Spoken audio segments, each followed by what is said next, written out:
Assalamualaikum warahmatullahi wabarakatuh. Saya Arif Saputra dari SMK Negeri 49 Jakarta, calon guru penggerak angkatan yang ke-7. Di sini saya akan menyimpulkan dan merefleksikan pemikiran Ki Hajar Dewantara, koneksi antar materi pada modul 11. Di sini saya akan merefleksikan atau menggambarkan pemikiran Ki Hajar Dewantara dalam bentuk 3 pertanyaan. Yang pertama, apa yang saya percaya tentang murid sebelum saya mempelajari modul 11 ini?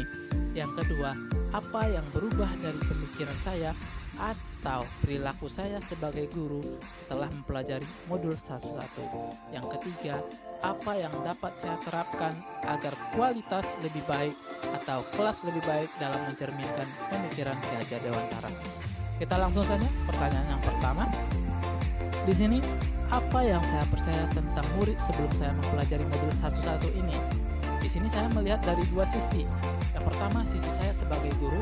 Yang kedua, sisi saya terhadap peserta didik saya. Sisi saya sebagai guru. Saya tahu bahwasannya Ki Hajar Dewantara adalah Bapak Pendidikan Indonesia.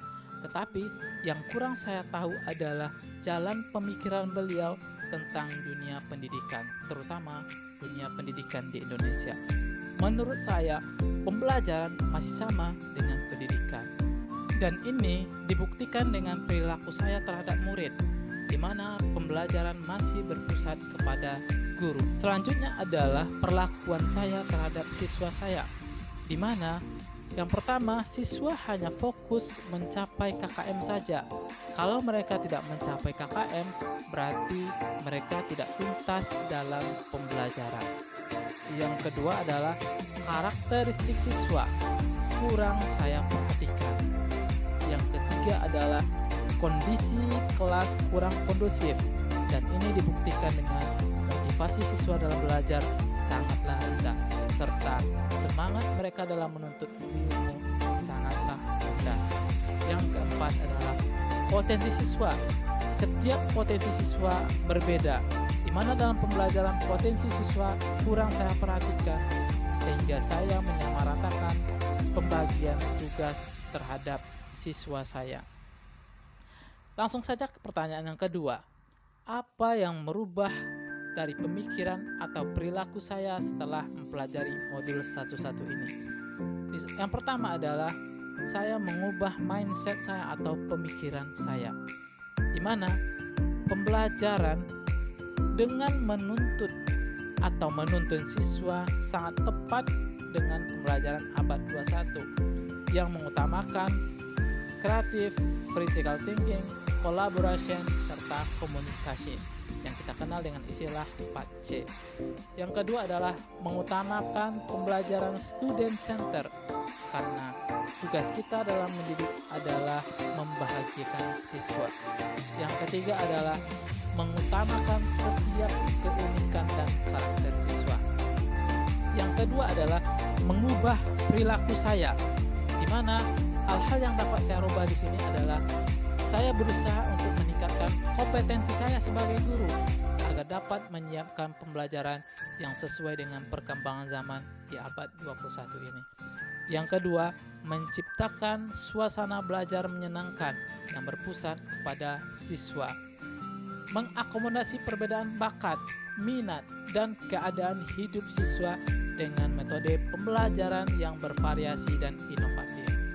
Yang keempat adalah menghargai setiap pendapat siswa dengan memberikan semangat serta dorongan terhadap siswa agar mereka percaya diri. Pertanyaan yang ketiga adalah apa yang dapat saya lakukan atau saya terapkan agar kelas lebih baik dan mencerminkan pemikiran Ki Hajar Dewantara? Yang pertama, saya akan merubah metode pembelajaran saya dengan menggunakan metode pembelajaran yang inovatif, kreatif, dan terbaru yang berpusat kepada siswa dalam mewujudkan merdeka belajar. Contohnya adalah PBL, Inquiry, Blended Learning, dan lain-lain. Yang kedua adalah berbasis kearifan lokal, mengintegrasikan nilai-nilai kearifan lokal dan budaya setempat dalam proses pembelajaran. Contoh, menggunakan bahasa daerah untuk memotivasi siswa agar siswa percaya diri terhadap nilai budaya. Selanjutnya adalah hal yang dapat saya lakukan untuk siswa lebih baik atau kelas lebih baik adalah memberikan teladan. Tugas guru adalah menerapkan sistem Among, ing ngarso sung tulodo, ing madya maun karso, tut huri handayani, memberikan teladan, semangat, serta dorongan. Yang kedua adalah belajar sambil bermain, membuat proses belajar menyenangkan, karena pendidikan pada hakikinya adalah membuat kebahagiaan. Hal yang dapat saya ambil setelah mempelajari modul 1.1 ini, yang pertama mengenai pendidikan atau pengajaran, di mana proses mendidik merupakan kegiatan pendidik dalam menuntun tumbuh kembangnya anak sesuai dengan kodratnya masing-masing, yaitu kodrat alam dan kodrat zaman. Yang kedua, siswa harus mampu menentukan pilihannya sendiri sesuai dengan bakat dan minatnya, maka inilah yang disebut dengan merdeka belajar.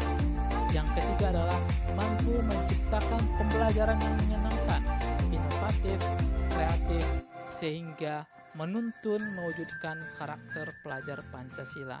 Inilah yang dapat saya simpulkan dari refleksi pembelajaran dari modul 1.1. Sekian dan terima kasih.